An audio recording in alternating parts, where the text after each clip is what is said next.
There it is. Hello. Hey, Jeff, Right is on, that live? right on time. We're live and public, so watch what you say. Okay, got it. Good. Well, hey, thanks. My first time ever doing first time ever doing Instagram chat. So I luckily That figured it out. a lot of this project has been time for everybody, but I like Instagram. I think it's a good way to communicate. So we're willing to try it out. Okay, good. So A let's little break. windy. Sorry about that. No, that's okay. The wind should be. I can still hear you, so it should be fine. Can we start by you introduce yourself? And is Riki there with you? She's right there. I'll let her start. Ladies first, okay? Oh, perfect. And tell And us how you got into the wine game. How you got, where you I are. will. Unreal. Okay. All right. We used to live in South Carolina 12 years ago. And then my husband got transferred with his job to Lausanne, Switzerland. So when we moved there, I had nothing to do. So I said, I'm going to go to school and I'm going to become fluent in French. And that took 6 years. And then after that, I said, I'm going to go to wine school in French and learn how to be a vigneron. So that's what I've been doing for 10 years. He's just been running a giant company. And then it came time to retire for him. And so we started looking at vineyards. And we first looked in Switzerland, but it's impossible to buy a vineyard in Switzerland.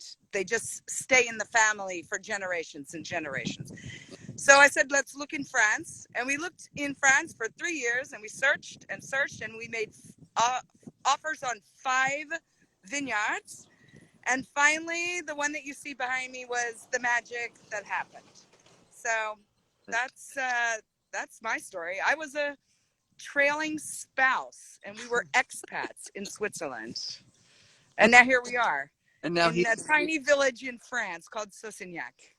That's such a magical story. I think it's a lot of people's dreams to be there. I think it is, especially during Corona. You want to be out in the country with 130 acres behind you. You never have to see anyone except for Frank.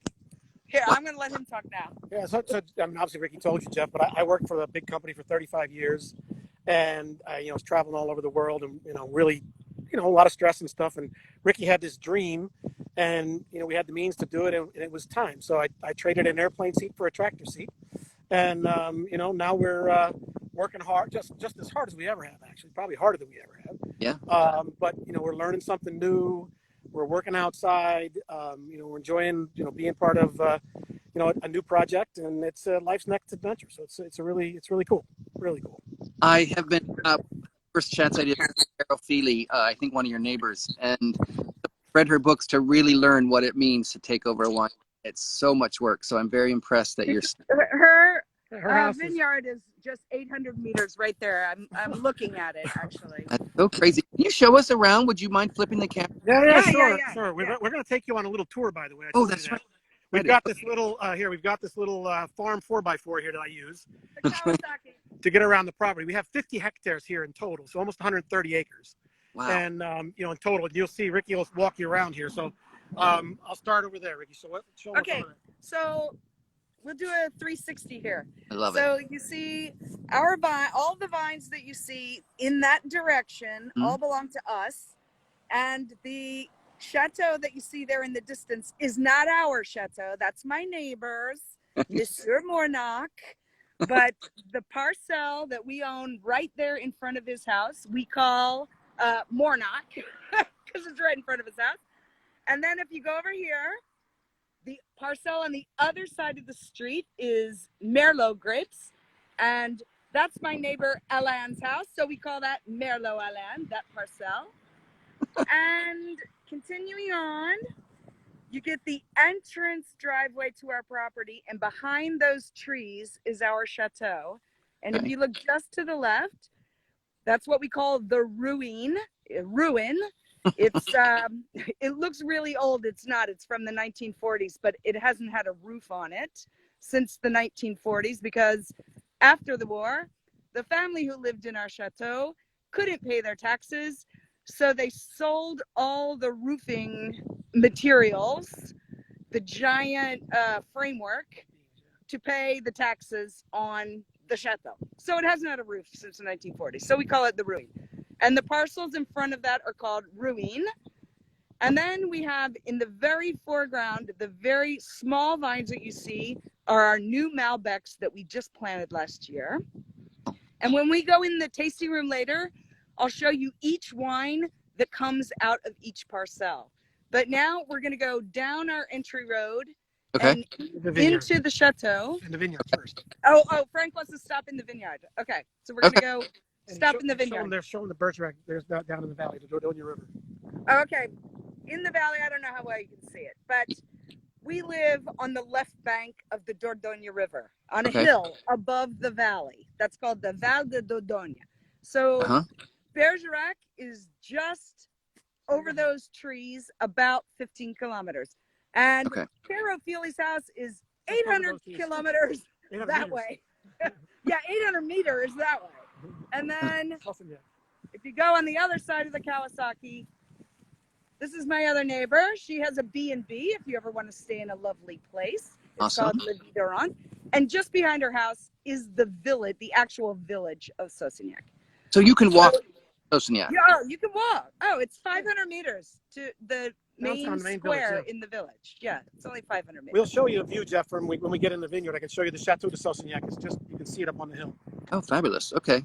All right. So now we're going to go into the vines. Okay. And then we'll go to the chateau.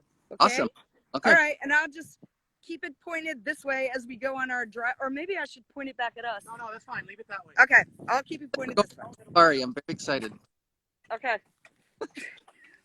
Hey, Jeff, this is going to be a little noisy, but it'll only be about a minute, okay? It's noisy and bumpy, but here we go. Fine. That's fine. It's an adventure. Hopefully it's not too obnoxious. No, it's fine, actually. Those little ATVs are great. What we're driving through used to be other vines, but they got too old and they pulled them up. So this whole field that we're driving through, we can replant with Semillon grapes someday. Okay. And so here's the official entrance to the chateau. And I have to explain the wild boar or sanglier. Our wine of which we are most proud is a 100% Merlot wine. It's a big, deep, powerful red wine. And the name of it is called Sang du Sanglier, which means blood of the wild boar, because that's how dark red it is. So our entryway sign is a wild boar. Frank and I cannot take credit for this. It came from Ringwood Brewery. Two previous owners before us. It was owned by a Ringwood Brewery company out of England, and they designed that. So we're going to go. Great. Why don't you walk towards the Malbec? Okay, I'll walk, and he can drive. So this first parcel is Malbec, and it was just planted in 2019. So now it's 2020. It's 1 year old. No grapes. 2021, there will be no grapes. Maybe 2022, we might be able to harvest something out of this. So when your vines are new like this, you don't do any pruning. All you do is you lift the SARM. What's SARM in English? The branches. The branches. You lift the branches up off the ground with the palissage. Palissage is the wires. You see the wires. So that's the only thing you do with baby vines. You just treat the soil with the tractor, run up and down, and that's it. You just let them grow. So these are babies. So, can you, in the first 3 years, you can, right? Nothing grows in year 1 or 2. Yeah. Year three, there will be grapes. You can show them the grapes right here. This is all the grapes that are on here. Okay. Down here at the bottom, there's a tiny little bit. It's not usable. But I mean, that's not usable. But nor will it be next year either. Maybe 2022 we can maybe harvest something off of the Malbec. And are you allowed to irrigate in the first 3 years? In the first year, yes. After that, no. There's no irrigation anywhere on the property. We have to. Last year, when they were really, really babies, Christian, my maître de culture, what's that? Chief wine guy. Chief wine guy. He pulled a tractor with a big container of water, and he watered every single one by hand. But that's all you're allowed to do. No more watering ever after that. Jeff, this is 1 Here, hectare. you hold this now. This is 1 hectare of Malbec, and so about 5,000 plants. The rules here in the appellation require a density of 5,000 plants per hectare, 2-meter rows. So these are 2 meters apart, and the plants are 1 meter spaced apart, and that's what the local rules allow us to plant. So in that sort of density. Now, what do you expect with Malbec? Because I have sold the Malbec from Marine Dubard as a friend at Vignoble Dubard. Yeah. And it's very easy to sell Malbec. I think people don't really care where it's from, but you guys are the origin with Bordeaux and the Dordogne of Malbec. So it makes a lot of sense. Mm-hmm. Yeah, originally in French, it's called C-O-T, but then Argentina came along and renamed it Malbec, and so now all of France is like, oh, that's a much better name. So now we all call it Malbec. Yeah, we're going to use it. We're going to use it in the assemblage of our reds to give it a little bit more roundness. We likely won't sell a single cepage Malbec wine. We'll likely use it in one of our rouges. That makes sense. Awesome. Yep. And is Malbec fairly hardy and easy to grow? Oh yeah. Yeah. It's you can see this. I mean, these vines are doing great. We planted 5,000 of them. We had the horrible heat last summer and very, very dry. And only 4 out of 5,000 died. Right. Wow. So, and they've only been watered 3 times in their life. So, I mean, they're doing great. They're doing really well. Yeah, they're doing great. Really well. That's exciting. So, here you walk. This parcel, straight ahead of me, you will notice how far apart the rows are. It's because this is our oldest parcel, and the rules didn't exist about 5,000 vines per hectare. Back then it was 3,333. So the rows were 3 meters apart, and you can then compare it to the Malbecs where the rows are only 2 meters apart. So these are the old men. This is Sauvignon Blanc, okay, a white grape. We use it to make our Bergerac Blanc Sec. Okay. And you can see the difference. See how the trunks are so big and fat. These guys were planted in the year 2000. Okay. And if you look at here's a good picture. So see how far advanced these are compared to those Malbecs, which are nothing. These are much better. They're doing great this year. Wow. But these guys this parcel is slated to be arraché, pulled out in 2022, after the harvest of 2022, because you only get a certain life out of white grapes, unlike red grapes that can grow for 40, 50, 60 years. Yeah. White grapes, by 25 years, they're done. You see all the empty spaces here in between? They have already died. Those are called manquants. Mm-hmm. The missing ones. So that's just because these are old vines for white grapes. Well, okay, so Frank. I assume you'll go back to the 5,000 plants when you replant. Oh, you have to. When you replant, you have to now follow the new rules. But so with that Sauvignon Blanc, can you use the same tractors? Oh, we have 2 sets of tractors. We have 2 sets of all our equipment for 2 meters and 3 meters. All of our equipment. Well, once we get to 2 meters, we won't need to. Do you want to go show them the soil? Yeah, once we get to 2 meters, Jeff, we won't need to have 2 sets of equipment. Would you bring the Kawasaki? We won't have to have 2 sets of equipment anymore. Right. But no, the same. We use the same equipment for the white grapes and the red grapes. And Ricky didn't tell you, but the moment we moved in, which was in March of last year, we went immediately to convert the property to bio production. So they had not used herbicides here for about 8 years. Okay. But they were still using fungicides and pesticides. Mm-hmm. We stopped that in March last year. So we're 100% bio now, much like Carol across the street. And in fact, a lot of winemakers here in Sauvignac have gone bio. Bio. So we're in conversion. Biodynamic. It's organic when you say bio, right? Yeah, organic, exactly. Organic production, yeah.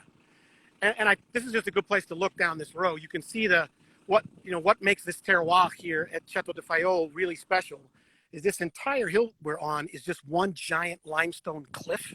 Yeah. And there's only about 30 centimeters of dirt before you hit literally solid rock. Wow. And you can see if you look, it looks like pebbles of concrete here. And it's a little bit more difficult to work with the tools, but it makes for wonderful wines. The vines really have to work, to get the water and nutrient again. The roots get deep down in the limestone. Tell them what you said the first time you came here. Yeah, I said, what are these pieces of concrete? Why didn't you said, why is there concrete here? There's a lot of rock here, a whole lot of rock. And I cracked up, and the realtor cracked up. So these are Cabernet Sauvignon, by the way. These were planted in 2015.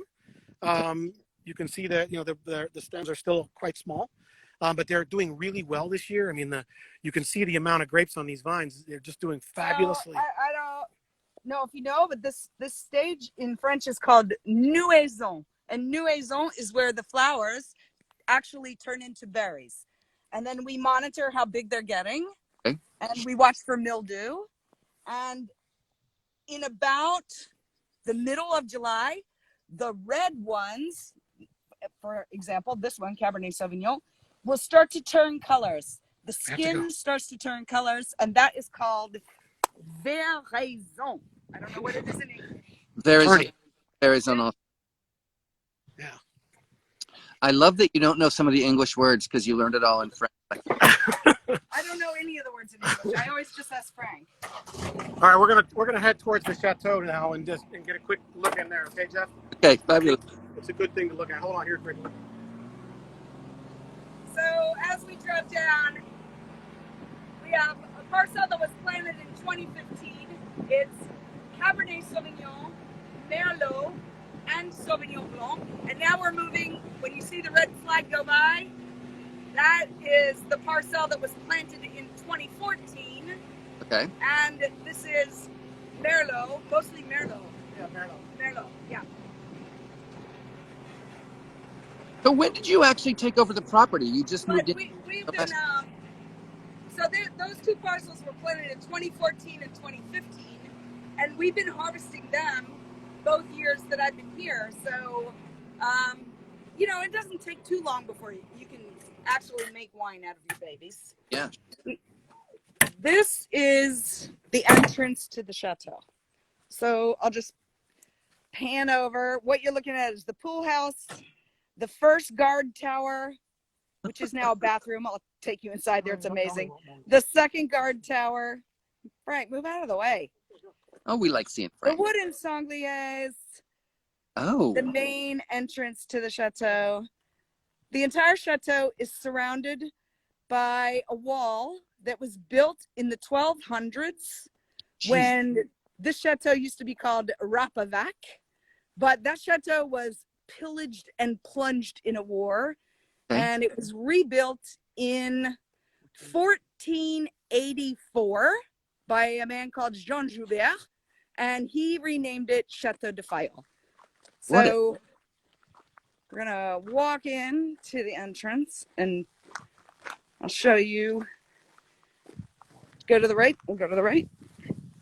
So what you call a yard around a chateau is called the park. Okay. So the whole park is surrounded by the original walls. Wow. So here's the first tower. It needs a roof. Don't know how many centuries it hasn't had a roof, but you can go in it and you can see what we call le meurtrier. Mm-hmm. They are, can you see them? Yeah. Where you shoot your arrows from. Huh? But the big opening for the guy inside and a small opening so that he doesn't get hit with arrows coming on the inside. Oh, Frank wants to go. Make me move on. Well, here, you do it. Oh, come on. Okay. The Chateau was that built. round tower stay good, because one of the things I learned at the roof, it actually keeps the moisture off the walls. When the moisture gets in and then freezes, tear everything apart. Are the walls still have a cap on them? Yes. There's like a mortar cap, Jeff, they put on top to keep the water from soaking in too bad. We'll eventually, the towers will get roofs, but if you look right here, you see on top of this wall right here, Gotcha. You see there's like a round cap. Uh-huh. That's how we kept the water. They kept the water running off so that the water didn't get stuck in there and damage the stone. It's, Okay. it's like a mortar made of limestone and sand. It's So kind of this medieval concrete in a way. Hold on. What, Jeff? It's kind of like medieval concrete, it looks like, or a mortar, basically. It is. It's exactly what it is. It's medieval concrete. Exactly. it's limestone and sand. I The love it. chapel was built in 1523 by the grandson of the man who built the chateau in 1484. And so this is the church, which, believe it or not, it's a consecrated church. Wow. And show him the show him the door. Yeah, there's the door. It's been bricked over, but there are 5 bodies. there's 5 people buried in there, previous owners. Wow. So, and this is the main tower of the chateau. I don't know if you can see that. There you go. Yeah. You put it on your web. I think you put it up there. But this is the old part that was built in the 1480s. Here. Cool. And then this is you can see one of our other vineyards over here. But see, that What's that? gorgeous. Hold on, Jeff. Say it again. The wind was getting in the way. That view is so gorgeous. That's why I like Bergerac. It's those beautiful Yeah, the hills here are amazing. That's why we really like it here too, because and we're up high, which is great. So the hills are amazing. You get these, very long, sweeping views, which are just beautiful. Wow, beautiful. Yeah. Just beautiful. And so the vineyard, the parcel that you can see just there, Just at the bottom down there, right there. the parcel that we made, it's Cabernet Franc, and that's what we make our rosé out of. Oh, cool. Who mows the lawn? Say that again? Who mows the lawn? That's got to be. Yeah, just one more quick sight to see here is this back in the day in the 1600s and 1700s they built these things called pigeonniers. I'm sure you've seen one if you've been to this area. Many of the chateaus have them. We have one here that is where they house their pigeons, which they used for fertilizer, and the pigeon dung was used for fertilizer, and they also obviously ate them as food. So this is the pigeonnier here on the property that is 18th century. from the 1700s. So it's still standing and still doing a good. You can still go up in it. Frank pressure washed it. There was a lot of pigeon poop in it. It's doing good though. Yeah. Doing very well. I love those. Walk over there and they can see the So how much time do we have, Jeff? Another few minutes? Yeah, we got 10 or 15 minutes. We can. You guys are having fun, I think, and I certainly am. So we can go to if you can. Yeah, no problem. I mean, happy to answer questions. I was going to kind of take you back here to the wine making operations. Love it. Yeah. And show you, where we make the wine. Maybe it'll be a little bit inside. We can stop, Frank. The tower and that part right there are from 1484. The other part is later. 1700. 200 years younger. So, but now, that slate roof on the newer part is sloped like they are in the north with the black slate, and you guys must be on that one. You mean that one? That's called ardoise. Yeah, black. It's slate. Ardoise, that's what it is. It's slate. Yeah. But that's terracotta. That's terracotta and that's slate. Right. I don't know why they did that, Jeff, but that's been there for a long time. On conical towers, ardoise. In the north, what I learned, because I used to live in the Loire, and in the north they have the black slate, so the snow melts and slides off. Right. But in the south, where it's hot, you want the terracotta to get less of a slope. But you got both.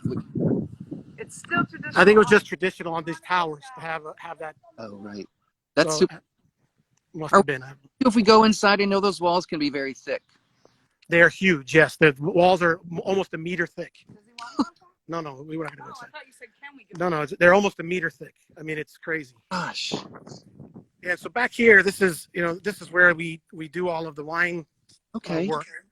So over here, we'll go in as the shade of the vinification rooms, the shade of vinification, where we do we bring the grapes in this big bin. We call it a remorque or trailer, which has a large stainless steel corkscrew inside of it, and it feeds into the press, which is right there. And then we pump them all in the mailbox, and then we pump them in here to the vinification room. And then over there in that building, we'll take you in as the new barrel room we just finished. Oh. And to the left is a project we're working on to build a new tasting room and a store and a cafe, and we're really trying to raise the tourism here in the region. Carol's, as you know, you talked to Carol a couple of times. She's doing a good job. We're also planning to try to help raise the tourist attraction here in the area by really driving this, on-site people to be here on site with us on a regular basis. Well, Martin Walker's kind of blown up a little bit more in the past few years too. He's been in the Times a couple times in the past year. How far is Sausignac a drive from? Because you can fly into Bergerac, right? You can, but not many flights. But yes, you can. You can fly into Bergerac from many UK, from the Netherlands, from a number of places. But it's not so popular. But you can fly into Bordeaux, and from Bordeaux to here, there's a 1-hour train ride, and there's a train about 5 minutes from here that you can get, or it's a 1-hour drive. Done the drive. You can be a driver. Excuse me? I've done the drive. It's not that bad either. No, it's not that bad. Once you get out of Bordeaux, there's no traffic, so it's great. Yeah, and we're 20 minutes or so from Saint-Emilion, 25 minutes, and we're 15 minutes from Bergerac. Bergerac's very, very close. And isn't Sainte-Foy, where Jean-Michel Combes' property is right very close to you also? I don't know, but Sainte-Foy is very close to us. So if his property's there, yes, it's maybe 10 kilometers. So it takes. But some people in Sainte-Foy are in a different appellation because they live in the Gironde, It's not La Dordogne. So they're in Bordeaux. Right. So we got the key finally. Ricky opened up the. So this is the winemaking room. So we have all stainless steel cuves, tanks that where we actually make wine. We have capacity here for certainly the 14 hectares we have and a little bit more. Right now most of the tanks are obviously empty. There are still a few of them that have reds that are still resting, and a couple of wines that are going to be bottled in July that we haven't bottled yet. But the rosé is right there. So. Awesome. So you've probably seen winemaking rooms, but this is relatively clean. A lot of people are just wine lovers that are following these chats, and they are not so familiar. So anything you want to say extra is certainly welcome. How they thermoregulate? Yeah. So these tanks you see this band here that's on these tanks? That's a coolant band, and each of the tanks has there's a giant coolant loop inside this shay with a valve, and I can control the temperature of each tank, make it hotter or colder by just driving the coolant through these loops. So that allows us to do what we need to do to slow down or increase the speed of fermentation, or in the case right now with this rosé, we're just storing it before it gets bottled. Right. So we want to keep it at a nice temperature, so it's down around 18 degrees, 17 degrees. But because today's 30, the tank is kind of condensing a bit because of the humidity. Gotcha. So they can be holding tanks too. Oh yeah, this is a holding. Yeah. Or for a holding tank, you can just use a garden hand like this. This is called a garden hand. Oh, yeah, right. You can just hold wine in these too. Right. But these are not thermoregulated. See, there's the control panel. So this is the control panel where we monitor every temperature of every cube. So I can set each one individually, or not, or the wine guys can. We can set them all differently depending on what we got going on in each one of them, and it really works. It really works well. Really works well. I love it. So you said you were interested in Corona, what's doing? Yeah. To the wine industry. Let's go over here. Well, no wait, I want to show them this.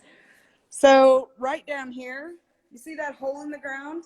We have a giant underground cuve in cement. Okay, it's been lined in epoxy, and inside it is 140 hectoliters of red wine, delicious red wine. How many bottles is that? 20,000 bottles. The French government has put in a contract to us to buy it, and they're turning it into hand sanitizer. Really? Hand sanitizer. And they're paying how many centimes? Not a lot. Not enough. Like 90 centimes a liter. It's like less than water. Right? So we sold that to La République de la France. And then I received, when we were coming out of lockdown, I received 12 pages of how I had to set up my wine tasting room. So first you see my hand sanitizer here, and then they made us go inside the room, I and we had to measure how much available space and divide it in like cubic meters. And evidently, we are only allowed 3 clients at a time. Okay. And they have to stay in a waiting line. They have to stay 1 meter apart from each other. Only the vigneron can touch the bottles. They each get their own crachoir. What's crachoir? Spittoon. And they have to put their little glass in the space where I tell them. That's so funny. And we had 3 wine tasting tables in here. Now we only have 1 lonely wine tasting table. And Frank said, before we come back in here and show you the wine. Okay. All right. So we make a variety of wines. We make a vin le Carreau, which is called Saussignac. It's a sweet wine. We make a vin moelleux, which is a semi-sweet wine. We make I'm not allowed to call it champagne. It's a vin brut, but it's méthode traditionnelle. I'm not allowed to say the word champagne that I just said 2 times. We make vin rosé. There she goes, in all her glory. We make white wine. It's called vin blanc, Bergerac sec.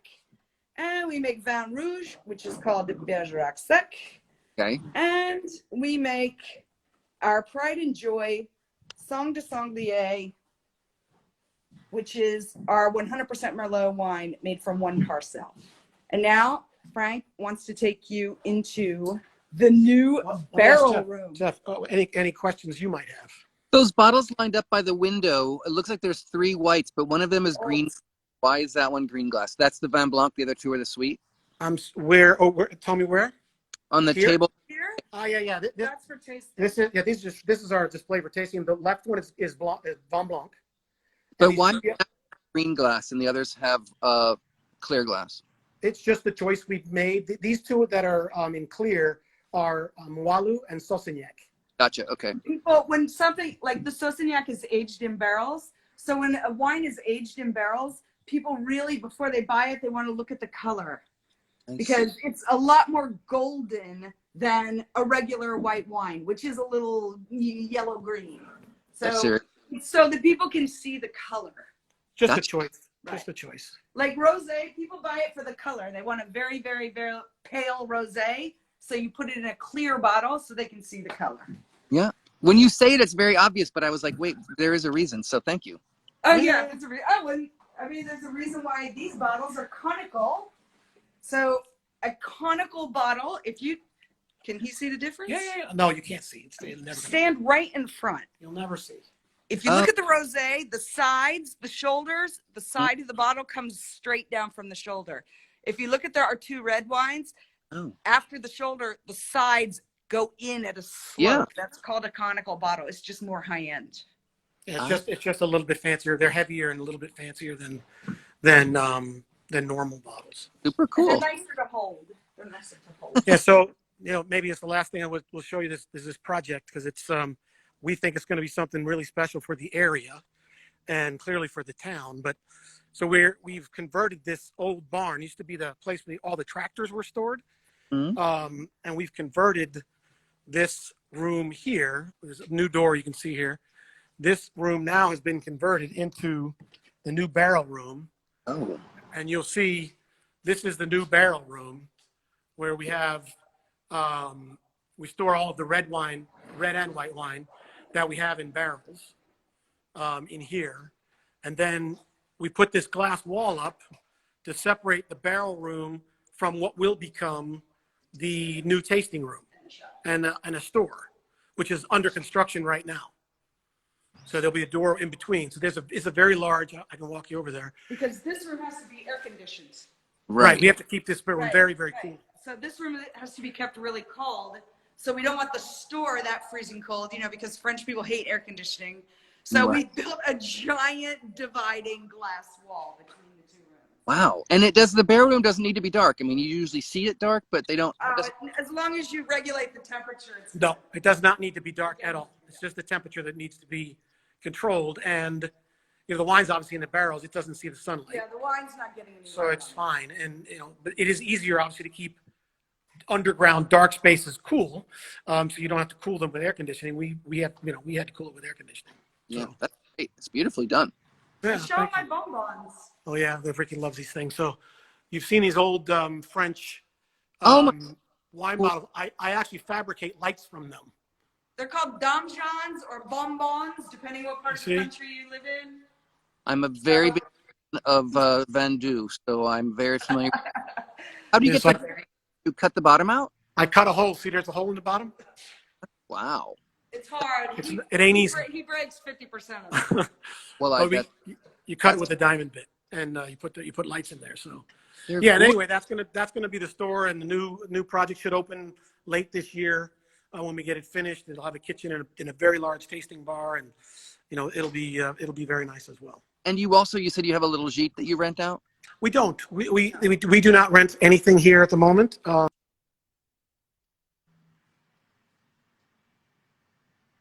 That's those thick walls messing up the data.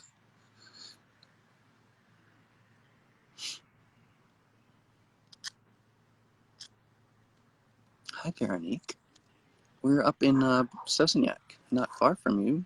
Well, actually far from you, not far from Bordeaux.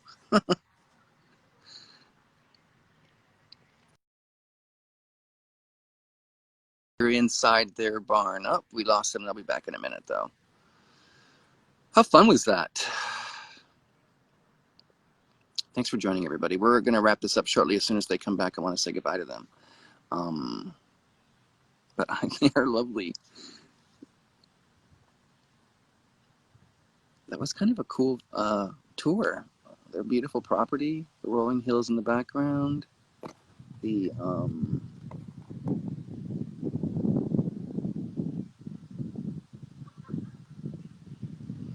here they are.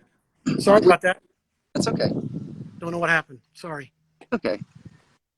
Well, what a beautiful tour you gave us. That's amazing. And you said you have 14 hectare vine. 14 under vine. Yep. There's counting the 1 hectare of Malbec, which is new. So we're producing on 13 at the moment. The 14th will be in production, as Ricky said, in a couple of years. But yeah, 14 under vine at the moment. Oh, cool. Well, thank you for everything. Did we cover everything you guys want to talk about?